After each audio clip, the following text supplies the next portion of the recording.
damn leg. I couldn't get surgery, and I've been handicapped, and you want to hold that against me? You're old enough to take care of yourself. She don't care. She does not care. I got no reason to go on living. You know, there's not much we can do for you. No medically, no surgically. You need to change, and she needs to stop bringing you food.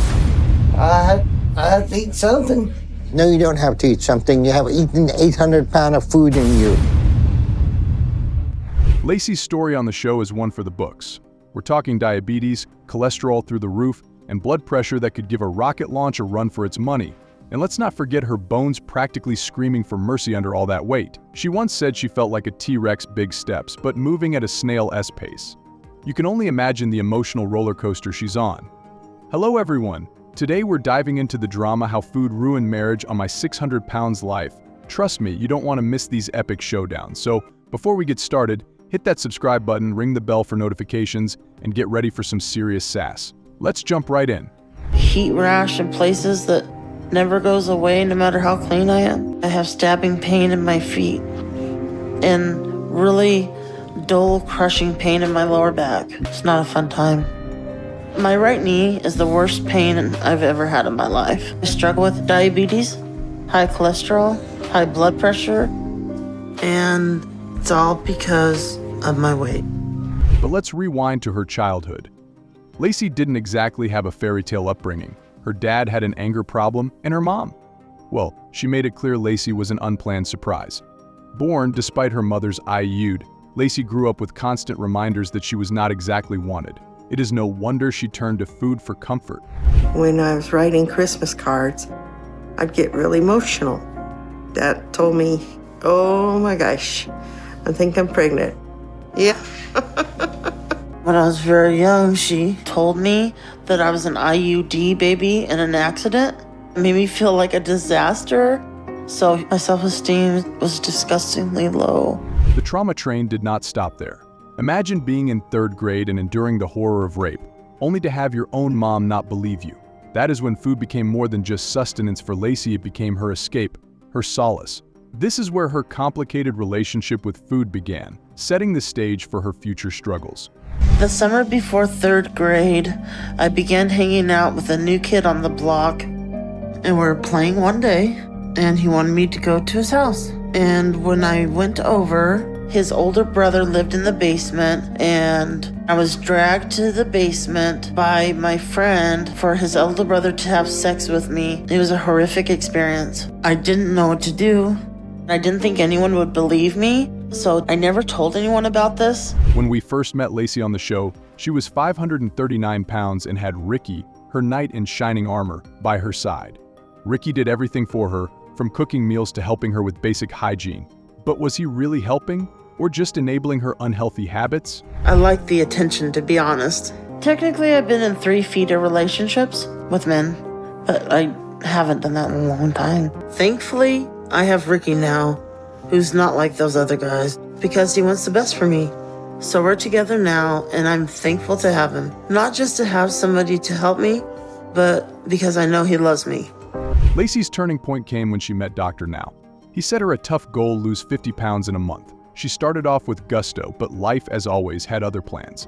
She missed appointments and fell back into her old eating habits. The million-dollar question is, can she ever break free from this cycle of emotional eating? We'll break down at 1,200 calories a day, low-carb, high-protein diet that you need to follow completely. Okay. And understand to correct your eating habit. And I'm going to give you some exercises that you can do at home. And I want you to do those twice a day, once in the morning and once in the evening. So in 2 months, you need to lose 50 pounds. That won't be hard to do at all. Okay. The drama did not stop there. Things got so heated between Lacy and Ricky that she ended up calling the cops on him and his sister Sharon, claiming she did not feel safe. This all went down on the road to Houston, leaving Lacy abandoned on the roadside. Talk about hitting rock bottom. In my case, she's trying to blame me for abusing her. Get whatever the she needs off my U-Haul, and her is gone. You want your it will be at the U-Haul place. Woman, you don't even know what you just did. As for her weight loss journey, sticking to Dr. Now's strict diet plan proved to be a Herculean task. Despite the best intentions, the pounds just would not come off. Dr. Now gave her multiple chances, but in the end, he had to make the tough call to remove her from the program. Commitment is key, and Lacy just could not make it stick. So, you have the guidance that we give you, and you have to use that. And if you don't follow that, there's nothing we can do to change that, okay? Yes. So stick with the healthy eating habit, read the stuff we gave you every night, and check out and see what you did wrong, and don't make those mistakes tomorrow. Yes, okay? sir. You think you can do that? Yes. James's life was a mess from the start. Tipping the scales at an astronomical 840 pounds, James was about as mobile as a couch. Seriously, he couldn't bathe or even go to the bathroom without help. Talk about living the dream, right? His girlfriend Lisa and his daughter Bailey were his lifelines, managing his care around the clock. Friends had to step in for tasks that were too much for Lisa alone, like bathing him. Now that's friendship taken to a new, disturbing level. James cannot take care of himself at all.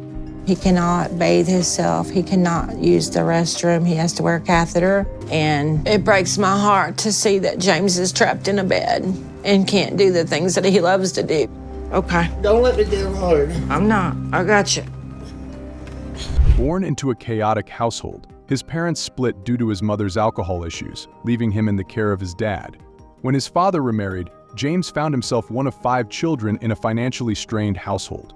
This financial pressure led to poverty, and the fear of not having enough food made James eat as much as he could whenever it was available. I mean, you can't blame a kid for wanting to avoid starvation, but James took it to a whole new level. But my dad didn't make enough to provide for a family that big. And we went from having what we needed to being really poor. And I never knew if we were gonna have enough to eat. So I just started to eat much as I could when I got the chance. And I remember the joy and safety there was in food. So I started gaining some. And I was around 250 when I started high school. James's manipulation tactics made his situation even more complex. He was a master manipulator, often using guilt and emotional appeals to get what he wanted, even at the expense of his health and his loved ones' well-being. Imagine having your daughter drop out of school to support you, only to see that sacrifice exploited.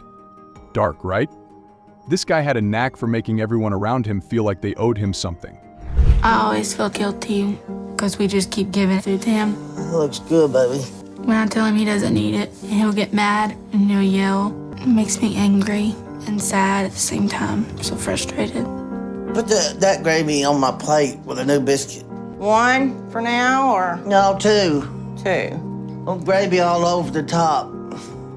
Enter Dr. Now, the bariatric surgeon known for his tough love approach. Their first meeting was nothing short of dramatic. Dr. Now took one look at James and knew he was a ticking time bomb. He warned James that his body was on the verge of giving out. James seemed to think he was signing up for some miracle cure, not realizing he was in for a rude awakening. Dr. Now's advice was blunt: lose weight through diet and exercise before he could be considered for surgery. Imagine being told to drop a few hundred pounds as if it's just a matter of skipping dessert. James, I'm Dr. Nazardan. I want you to calm down right now because we're taking care of you, okay? And how are you doing? Terrible pain. I can't hardly move. I'm hurting so bad. Okay. Let's move to that bed over there. Oh. Hold the stretcher still. On 3. He said 1, 2, 3. Don't let his leg fall. James, how do you feel now? Hurting. Okay, let me take a look at you. James's progress, or lack thereof, was a spectacle. On his second visit, it was clear he hadn't made the necessary changes. Excuses flowed like soda from a fountain, and the manipulative behavior continued. Dr. Now, with his no-nonsense approach, reiterated the importance of sticking to the diet plan and exercising. Yet, James's stubbornness was a formidable opponent. By the third visit, there was still minimal progress. You could almost hear Dr. Now thinking, "What part of diet and exercise don't you understand?" His cellulitis is out of control, and he doesn't look to have lost any weight in the past 4 months. So how is your eating habit coming since I talked to you last time? Much better. James needs to take responsibility for his behavior. All right, we get you situated. We're going to get some blood tests on you, okay? Okay. All right. But majority of this all falls on his girlfriend, who has been enabling him. During his hospital stay under Dr. Now's watchful eye, the plot thickened. James's mother, Lisa, was caught sneaking food into the hospital. Yes, you heard that right. Like a twisted version of a heist movie, except instead of stealing jewels, she was smuggling snacks. Dr. Now's frustration hit an all-time high. He denied James the weight loss surgery, citing his refusal to adhere to the necessary lifestyle changes as the primary reason. Talk about tough love. You are the one that you got him in this bed, and you're the one making his life miserable right now. I've been trying to get him out of that bed. No, you are not. But If you did, last time I talked to you, you changed his diet. It doesn't look like he lost any weight. Is this the lifestyle of a human being? This is a miserable lifestyle. And you got him into this shape, and you blaming everybody and him. I'm not blaming everybody. I'm not blaming him. Look, if you all don't change the diet right now, he's gonna go back to Kentucky. I'm not gonna take care of him. I have brought him the food, but I didn't get him in that shape. James's story took an even darker turn when, despite all the interventions and efforts, he continued to struggle with binge eating. His refusal to alter his lifestyle led to a tragic end. On April 3, 2020, James passed away, leaving behind a cautionary tale of the devastating effects of obesity and the importance of taking personal responsibility for one's health. His story is a stark reminder of the severe consequences of failing to change harmful behaviors. And he has not wanted even to try. Until he stops with the excuses and lies, no other stage of the program will help him. Therapy won't, and he wouldn't survive an emergency weight loss surgery like sleeve gastrectomy. So there's absolutely nothing I can do to help him. But hopefully, he'll work to get under 600 pounds. If he does, I'll continue him on this program. But until then, James is done. Enjoying the episode so far? Give it a thumbs up and leave your thoughts in the comments below. Hang in there because Dolly Martinez's journey is about to get even more unsettling. At 25, Dolly realized she had to make a drastic change. With health hanging by a thread, congestive heart failure and oxygen tanks, she reached out to Dr. Now, the bariatric surgeon who takes no prisoners. Just imagine needing assistance to breathe. Dolly's life was in serious jeopardy from the start. Shy. I live with my mother, but my best friend Cheyenne helps me when she's here sometimes. Good morning. Cheyenne is a big girl like me too, so she understands where I'm coming from. I met Dolly over the internet. We grew up not too far from each other. We didn't know each other. Dolly's daily life? A blur of TV marathons, constant snacking and napping. 8 hours in front of the screen, grazing like a cow in a field, and the occasional siesta. What a life, right? Her diet was a sugar orgy. Picture her at the grocery store, her cart gravitating to the candy aisle, piling up sweets like there's no tomorrow, brownies, ice cream, you name it. Dolly compared sugar to cocaine and heroin. Wow, talk about a sweet addiction. My mom would find the wrappers and get mad at me, but there's nothing she could do, really. In kindergarten, I was diagnosed with attention deficit disorder, oppositional defiant disorder, and bipolar disorder. I know that I am a little special ed because I have mental issues, but teachers made me feel like I was more special ed than I am. Here's the kicker. Her husband liked her bigger. Yep, you heard that right. He married her because of her size. As Dolly began shedding pounds, he morphed into the least supportive husband ever, practically sabotaging her efforts. A spouse who prefers you unhealthy. That's love, twisted style. I had just turned 21 and I was 400 pounds. But I didn't have much income and I didn't have no place to live. And that's when I met Ricky, the man that I married, on a social media chat thread. Turned out we had something in common because Ricky didn't have anywhere to go either. Ricky lived close to me, so we met in person. And not long after that, he invited me to come stay with him in his bedroom at his mom's. Things took an even darker turn when their daughter was born. Just 6 days old, and she was whisked away by Child Protective Services because Dolly and her husband couldn't provide a safe home. Her mother, Stashy, had to step in and take care of her. Can you believe the drama? It's like a soap opera on steroids. She's a beautiful child, beautiful spirit. She's just full of life and full of energy. I certainly didn't know 3 years ago I was going to be a mama, basically, again. I was given this child by CPS when she was 6 days old. A year later, we went to court, and She and her husband at the time both proved to the judge very incompetent. On at her first weigh-in with Dr. Now, Dolly tipped the scales at 593 pounds. Trying to patch things up with her mom, she ended up back with her unhelpful husband. Things spiraled out of control, landing her in a homeless shelter. There she met Philip, and within 6 weeks they were engaged, still homeless. Speedy engagement much? Once you do 20, you do the other one.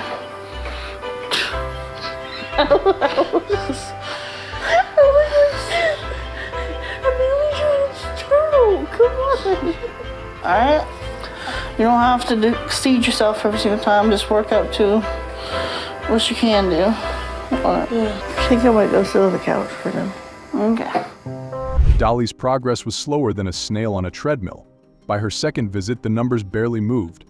Dr. Now's patience was wore thin, and understandably so. Her chaotic life was a wrecking ball to her progress. At her third visit, the situation hadn't improved, leaving Dr. Now with no choice but to hit pause on surgery plans.